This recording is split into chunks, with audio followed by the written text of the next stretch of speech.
ഒന്നും ചെയ്യാൻ പാടില്ലാത്ത പ്രവൃത്തിയാണ് ചെയ്യണത്. അമേരിക്കയിൽ എനിക്ക് പരിചയമുള്ള നമ്മുടെ മലയാളി സ്ത്രീ, അവളുടെ അടുത്ത വീട്ടിലൊരു യഹൂദരാണ് താമസിക്കുന്നത്. ഒരിക്കൽ ആ യഹൂദ സഹോദരി ഇവിടെ വന്ന് മുട്ടി വിളിച്ചിട്ട് പറയാണ്, നീ ഒന്നും ഇങ്ങോട്ട് വന്നേ, എൻ്റെ മോള് ഷോക്ക് അടിച്ച് കിടക്കണം, ആ സ്വിച്ച് ഒന്ന് ഓഫ് ചെയ്തെന്ന്. അവൾ പറഞ്ഞു, നീ എന്തി പറഞ്ഞപ്പോ നിനക്ക് ഓഫ് ചെയ്തൂടെ? ഇല്ലില്ല, ഞങ്ങൾ ഓഫ് ചെയ്യാൻ പാടില്ല, ഇന്ന് ഞങ്ങളുടെ നിയമം അതിന് അനുവദിക്കുന്നില്ല. ഇത് നമ്മൾ കളിയാക്കല്ല, കാര്യം സീരിയസ് ആണെന്ന് മനസ്സിലാക്കാൻ. എന്താണ് അതിൻ്റെ അർത്ഥം?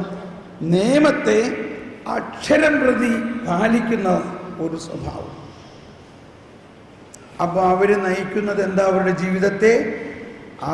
ജീവിതത്തെ നിയമം നയിക്കുന്നു. നിയമം. ഇപ്പൊ അവരുടെ മകള് ഷോക്ക് അടിച്ച് ചാകാൻ പോവുകയാണ്, പക്ഷെ അവളുടെ നിയമം ആ സ്വിച്ച് ഓഫ് ചെയ്യാൻ അനുവദിക്കുന്നില്ല. നല്ല ഉദാഹരണം അല്ലേ? ഇപ്പൊ എന്താണ് അവരുടെ ജീവിതത്തെ നയിക്കുന്നത്? നിയമമാണ് നയിക്കുന്നത്. പൗലോസ്ലീഹ പറഞ്ഞ അതാണ് ഞാനിപ്പോ ഒരു പുതിയ ബോധ്യം എനിക്കിപ്പോ കിട്ടിയെന്ന് പറഞ്ഞത്. പൗലോസ്ലീഹ 8-ാം അധ്യായത്തില് 14-15 വചനം പറയണത്, 8-ാം അധ്യായം 14-15 പറയണത് എന്താ? ആത്മാവിനാൽ നയിക്കപ്പെടുന്നവരാണെങ്കിൽ നിങ്ങൾ ദൈവമക്കളാണ്. Praise the Lord. കണ്ടോ? ആത്മാവിനാൽ. റോമർ 8:14. ദൈവാത്മാവിൽ നയിക്കപ്പെടുന്നവരെല്ലാം ദൈവത്തിന്റെ പുത്രന്മാരാണ്.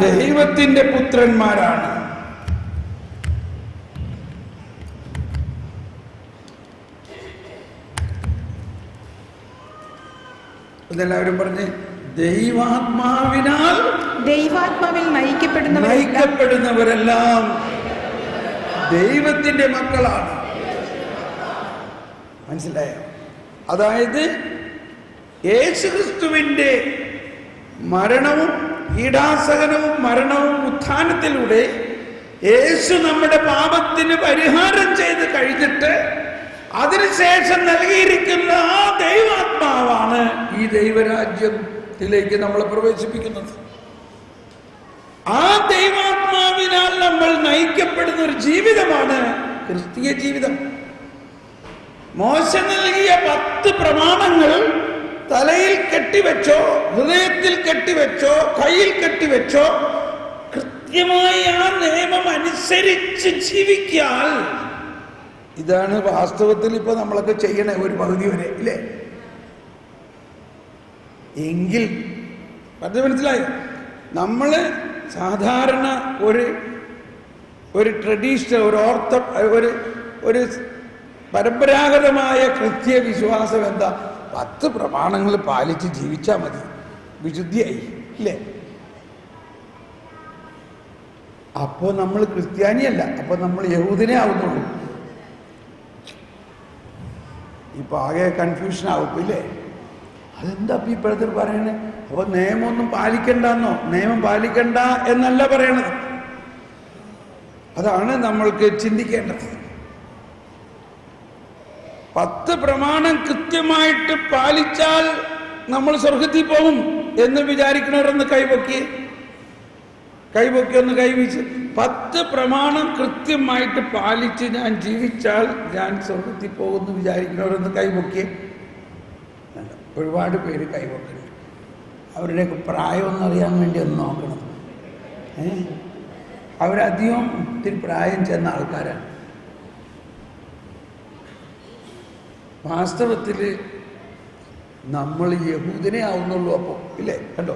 മോശ പറഞ്ഞ നിയമം അനുസരിച്ച്. പിന്നെ യേശു എന്തിനാ വന്നേ? പിന്നെ യേശു ക്രിസ്തുവിൽ വിശ്വസിക്കണ എന്തിനാ? അപ്പൊ ആ മോശ പറഞ്ഞ 10 പ്രമാണവും അങ്ങ് കണിശമായിട്ട് അനുസരിച്ച് അങ്ങ് ജീവിച്ചു പോയാൽ മതി. പിന്നെ യേശു ക്രിസ്തു വന്നത് എന്തിനാണ്? അങ്ങനെ എടുക്കുമ്പോൾ എളുപ്പം മനസ്സിലായില്ലേ? യേശു ക്രിസ്തു എന്ത് ചെയ്തു? യേശുക്രിസ്തു പറഞ്ഞു വന്നപ്പോൾ തന്നെ, ഞാൻ ഈ പ്രമാണങ്ങളെ ഒന്നും റദ്ദാക്കാനല്ല വന്നിരിക്കുന്നത്, മറിച്ച് ഈ പ്രമാണങ്ങളെ പൂർത്തിയാക്കാനാണ് വന്നിരിക്കുന്നത്. Praise the Lord. ഇപ്പൊ കുറച്ച് സമയത്തേക്ക് നമുക്കൊരു സംശയം ഉണ്ടാവട്ടോ. ചിലപ്പോൾ ഇന്ന് മുഴുവനും സംശയമായിരിക്കും. എന്ന് വിചാരിച്ച് നാളെ വരാതിരിക്കരുത്. അങ്ങനെ സംശയമുണ്ടാകുമ്പോഴാണ് ചിന്തിക്കണത്, എന്ത് ഈ പറയണതിൻ്റെ അർത്ഥം ചിന്തിക്കുക. 10 പ്രമാണങ്ങൾ കൃത്യമായി അനുസരിച്ചാൽ നമ്മൾ സ്വർഗത്തിൽ പോകുന്നതാണെങ്കിൽ പിന്നെ മോശ മതിയായിരുന്നല്ലോ. യേശുവിൻ്റെ ആവശ്യമുണ്ടോ? ഇതായിരുന്നു യഹൂദരുടെയും വാദം. അപ്പൊ സിനഗോഗുകളിൽ അവർ പഠിപ്പിച്ചിരുന്നത് ഈ നെറ്റിപ്പട്ടം കെട്ടണതും ഈ നെറ്റിപ്പട്ടത്തിന്റെ അകത്ത് വചനമുണ്ടായിരിക്കണം, ഈ വചനങ്ങൾ നിങ്ങൾ കണിശമായി അനുസരിക്കണം, ഈ വചനങ്ങളുടെ പൊട്ടും പുള്ളിയുമെല്ലാം അനുസരിക്കണം, ഈ വചനങ്ങളുടെ ഉപവചനങ്ങൾ അനുസരിക്കണം, സാബത്ത് ദിവസം ഇന്നത് ചെയ്യാൻ പാടില്ല, അത് ചെയ്താൽ നിങ്ങളെ കഠിനമായ ശിക്ഷയുണ്ടാകും. ഇതെല്ലാം പഠിപ്പിച്ചു കഴിഞ്ഞ് ഈ നിയമജ്ഞൻ അങ്ങോട്ട് പുറത്തേക്ക് ഇറങ്ങാറുണ്ട്. അപ്പൊ ആ നിയമജ്ഞൻ പറയുന്നത് എന്താ? നിങ്ങളുടെ സ്വന്തം അധ്വാനത്തിലൂടെ നിങ്ങൾ നിയമം അനുസരിക്കണം, നിങ്ങളുടെ സ്വന്തം പ്രയത്നത്തിലൂടെ അധ്വാനത്തിലൂടെ ഇതനുസരിക്കണം എന്ന് പറഞ്ഞപ്പോൾ ആളുകളെല്ലാം ആകെ പ്രയാസത്തിലിരിക്കുക. കാരണം ഇത് അനുസരിക്കാൻ പറ്റണില്ല, ഇല്ലേ? നമ്മൾ ഇത്രയും നാളായിട്ട് ഇത് അനുസരിക്കാൻ പറ്റുന്നുണ്ടോ? നമുക്ക്? അത് കഴിഞ്ഞ് അവരങ്ങ് പുറത്തേക്ക് ഇറങ്ങിപ്പോയി. ഈശോ ഈ വശത്ത് കൂടി വന്നി സിനഗോഗിൽ. അതാണ് ഈശോ പറയണത്, അതാണ് അവിടെ മത്തായി പറയണത്. അവനവരുടെ സിനഗോഗുകളിൽ പഠിപ്പിച്ചു. സിനഗോഗുകളിൽ സാധാരണഗതിയിൽ നിയമജ്ഞരും ഫരിസേയരും പഠിപ്പിക്കുന്ന ആ സ്ഥലത്ത് അവർ പഠിപ്പിച്ചു കഴിഞ്ഞ് അങ്ങ് പോയി കഴിഞ്ഞ വഴി യേശു കടന്നു വന്നിട്ട് പറയുകയാണ്, വിഷമിക്കണ്ട, നിങ്ങൾ വിഷമിക്കണ്ട.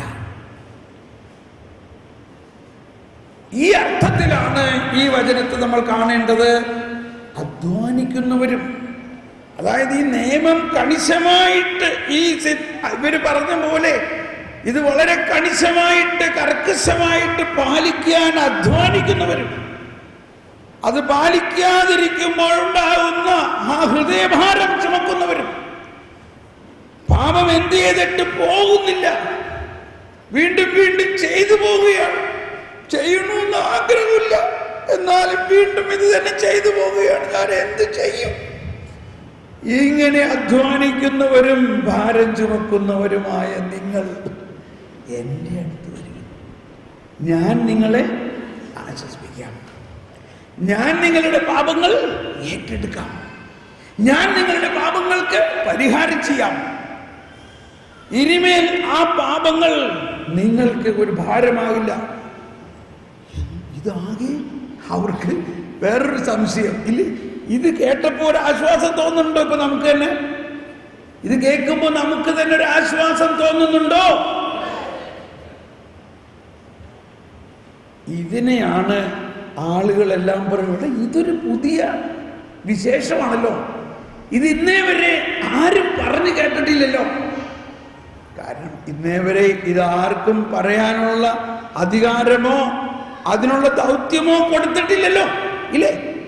പാപം പരിഹരിക്കാനും പാപത്തിനെ ഏറ്റെടുക്കാനും ഒരേ ഒരു വ്യക്തിയെയാണ് ദൈവം തമ്പുരാൻ നിയോഗിച്ചിരിക്കുന്നത്. അത് സ്വപുത്രനെ മനുഷ്യനായി അവതരിപ്പിച്ചുകൊണ്ടാണ്. ആ വ്യക്തിക്ക് മാത്രമേ ഇത് പറയാനോ ഇത് ചിന്തിക്കാനോ ഇത് പറയാനും ഇത് ചെയ്യാനും ഉള്ള അധികാരമുള്ളൂ.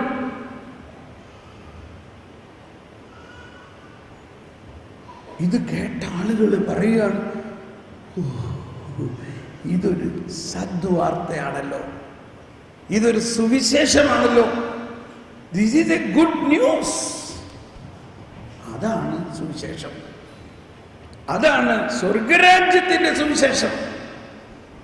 അതുകൊണ്ടാണ് ഈശോ പറഞ്ഞത്, ആദ്യം നിങ്ങൾ ഈ സ്വർഗരാജ്യത്തിന്റെ രഹസ്യം മനസ്സിലാക്കുവിൻ,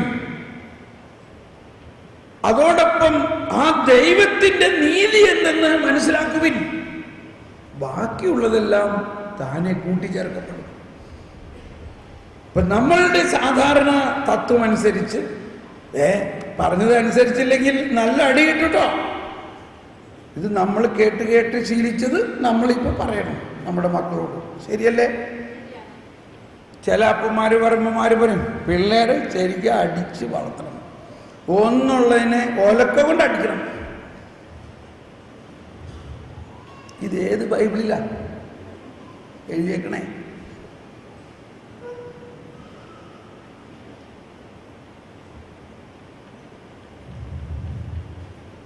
തെറ്റ് ചെയ്തവൻ ശിക്ഷിക്കപ്പെടണം, ഉപ്പ് തിന്നുന്നവൻ വെള്ളം കുടിക്കും. ഇതേത് ബൈബിളില?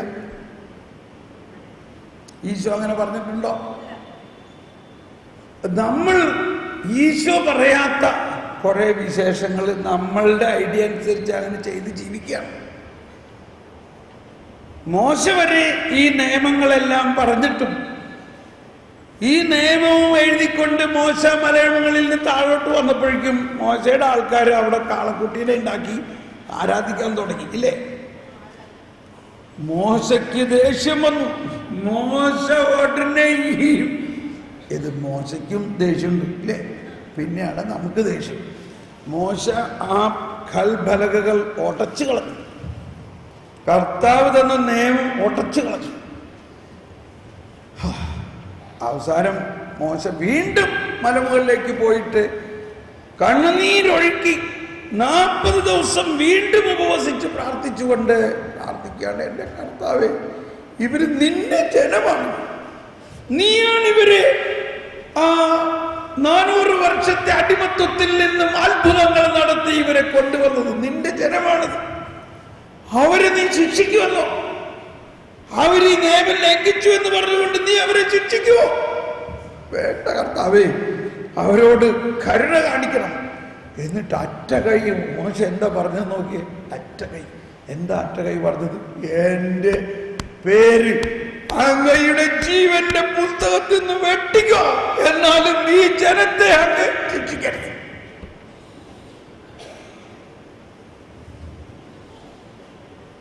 ഇതാണ് ആത്മാവിനാൽ നയിക്കുക എന്ന് പറഞ്ഞാൽ.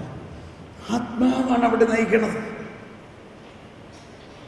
പാപത്തിന്റെ അടിമത്വമല്ല, പാപത്തിന്റെ ഭീകരതയല്ല, കൽപ്പനകളല്ല അവിടെ നയിക്കുന്നത്. ആത്മാവിനാൽ നയിക്കപ്പെടുന്നവരാണെങ്കിൽ ദൈവമക്കളാണ്. ഇനി ഞാനൊരു വേറൊരു പ്രാക്ടിക്കൽ ഉദാഹരണം ചോദിക്കാൻ പോവാം. എത്ര പേരാണ് ഇവിടെ അമ്മമാരൊന്ന് കൈ ഉയർത്തി? കന്യാസ്ത്രീ അമ്മമാരല്ല, മക്കളുള്ള അമ്മമാര്, മക്കൾ ഉള്ള അമ്മമാരൊന്ന് കൈവീശി കാണിച്ചേ. ഓക്കെ, അപ്പന്മാരൊന്ന് കൈവീശി കാണിച്ചേ. അമ്മമാര് കൈ താഴ്ത്തിക്കോ. അപ്പന്മാരെത്ര പേരുണ്ട്? ഓക്കെ, ഞാനൊരു ചോദ്യം ചോദിക്കാൻ പോകണം. ഇത് എല്ലാ ധ്യാനത്തിനും ചോദിക്കുന്നതാണ്. കഴിഞ്ഞ ഒരാഴ്ച ധ്യാനം കൂടിയപ്പോഴും ചോദിച്ചിട്ടുള്ളതാണ്. അമ്മമാരാണ് ആദ്യം ഉത്തരം പറയേണ്ടത്. അപ്പന്മാര് ഉത്തരം ചിന്തിച്ച് ഇരിക്കുക, പിന്നെ ചോദിക്കാം. മക്കളുള്ള അമ്മമാരെ, നിങ്ങളുടെ മകൻ നല്ല കുട്ടപ്പൻ മിടുക്കൻ 20 വയസ്സുണ്ട് അവന്, അവനൊരു മഹാ തെറ്റ് ചെയ്തു, പോലീസ് പിടിച്ചു, പോലീസ് അവരെ അറസ്റ്റ് ചെയ്തു, അവനിപ്പോ ജയിലിൽ കിടക്കാം. എന്താ അമ്മയുടെ മനസ്സിലിപ്പോ തോന്നണേ? എന്താ അമ്മയ്ക്ക് ഹൃദയത്തിൽ തോന്നണേ? വേദന തോന്നുന്നുണ്ടോ? തോന്നുമോ ഇല്ലയോ? മാത്രമല്ല, അമ്മ ഇനി എന്താണ് അവന് വേണ്ടി ചെയ്യേണ്ടത്? എന്ത് ചെയ്യണമെന്ന് അമ്മ പറയണേ? അവനെ ശിക്ഷിക്കണോ? അത് അവനെ ശിക്ഷിക്കാണ്ട് ജയിലിൽ നിന്ന് എങ്ങനെയെങ്കിലും ഇറക്കിക്കൊണ്ടുവരണോ? എങ്ങനെയെങ്കിലും അവനെ ഇറക്കിക്കൊണ്ടുവരണം. അയ്യോ, എന്റെ മകനെ ഒന്നും ചെയ്യില്ലേ, അവൻ തെറ്റ് ചെയ്തു പോയി, അതിനു വേണ്ടി എന്ത് വേണമെങ്കിലും ഞാൻ ചെയ്യും, എന്നാൽ എന്റെ മകനെ ശിക്ഷിക്കരുത്. എന്നിട്ട് ഭർത്താവിനോട് പറയും, നിങ്ങൾ എങ്ങനെയെങ്കിലും ഒന്ന് പോലീസ് സ്റ്റേഷനിൽ പോയി എന്തെങ്കിലും ചെയ്യേ. അതങ്ങനെ വെറുതെ നടക്കൊന്നുമില്ല, അവനോട് കിടക്കട്ടെ 2 ദിവസം. ചിലപ്പോൾ ഇതായിരിക്കാം അപ്പൻ്റെ അഭിപ്രായം. ചോദിച്ചില്ല ഞാനിപ്പോൾ ആരോടും. കഥ കംപ്ലീറ്റ് ആക്കട്ടെ. അത് കഴിഞ്ഞ് അമ്മ കിടന്ന് കരച്ചിലും ബഹളമായി. കഞ്ഞി വെക്കണില്ല വീട്ടിൽ കഞ്ഞി വെക്കാൻ പറ്റുമോ? ഹൃദയം അത്രയ്ക്ക് വേദനിക്കുന്നു. അപ്പം അപ്പം വന്നിട്ട് പറയാൻ കുറേ കാശ് കെട്ടിവെക്കുകയാണെങ്കിൽ അവനിറക്കിക്കൊണ്ടുവരാൻ പറ്റുമായിരിക്കും. അതിനാണ് പറയണേ മോചനദ്രവ്യം എന്ന് പറഞ്ഞ എല്ലാവരും മോചനദ്രവ്യം. അങ്ങനെ ഒരു വാക്ക് ബൈബിളിൽ കേട്ടിട്ടുണ്ടോ? മോചനദ്രവ്യം. പക്ഷെ ഇപ്പൊ എൻ്റെ അടുത്ത് കാശൊന്നുമില്ല. അയ്യോ, അങ്ങനെ പറയില്ലേ. എൻ്റെ മോനെ എങ്ങനെയെങ്കിലും ഇറക്കി കൊണ്ടുപോവാ. ഇതാ എൻ്റെ താലിമാനം കൊണ്ടുപോയി നിങ്ങൾ വിറ്റിട്ടായാലും എൻ്റെ മോനെ ഇറക്കി കൊണ്ടുപോയി പറയോ? ഇങ്ങനെ പറയുന്ന എത്ര അമ്മച്ചിമാരുണ്ടെന്ന് കൈ ഉയർത്തിയേ. നിങ്ങളുടെ മകനെ ഇപ്പൊ തന്നെ ഇറക്കി കൊണ്ടുവരണം, അവനെ ശിക്ഷിക്കരുത് എന്ന് പറയുന്ന അമ്മച്ചിമാരൊന്ന് കൈ ഉയർത്തിയേ, ഒന്ന് കൈവീശി കാണിച്ച്. Praise the Lord. ഇതാണ് ദൈവത്തിന്റെ ഹൃദയം, ഇതാണ് ദൈവരാജ്യത്തിന്റെ നീതി, ഇതാണ് യേശുക്രിസ്തു കൊണ്ടുവന്നത്. നിൽക്കട്ടെ. ഇനി ഏതെങ്കിലും അമ്മമാര് ഇങ്ങനെ പറയുന്നുണ്ടോ? അവൻ ഒന്ന് പഠിക്കണം, അവനോട് കിടക്കട്ടെ, അവൻ തെറ്റ് ചെയ്തെങ്കിൽ ശിക്ഷ അനുഭവിക്കണം എന്ന് അഭിപ്രായമുള്ള അമ്മമാരൊന്ന് കൈവക്കിയേ.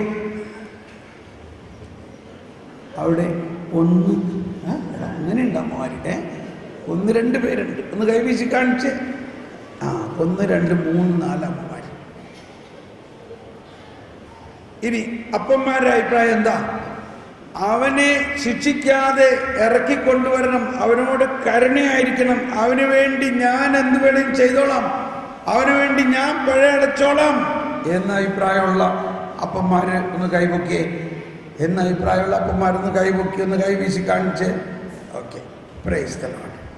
തെറ്റ് ചെയ്തവൻ ശിക്ഷിക്കപ്പെടണം, അവൻ അവിടെ കിടക്കട്ടെ, നിയമപ്രകാരം ഉള്ള ശിക്ഷ അവൻ അനുഭവിക്കട്ടെ, എന്നിട്ട് അവൻ പുറത്ത് വന്നാൽ മതി, എന്നാലും അവനൊന്ന് പഠിക്കുള്ളൂ എന്ന അഭിപ്രായമുള്ള അപ്പന്മാരൊന്ന് കൈപൊക്കിയേ. കണ്ടോ, അതാണ് കുറേ അപ്പന്മാർ. മനസ്സിലായോ? ഇതാണ് ദൈവരാജ്യത്തിൻ്റെ ഈ പ്രയാസം. അതങ്ങ് ദൈവരാജ്യം എന്നാണ്. ഇത് മോശയുടെ നിയമമാണ്, യേശുവിൻ്റെ നിയമം. ഓക്കെ, നമുക്ക് സമയം കഴിയാറായി.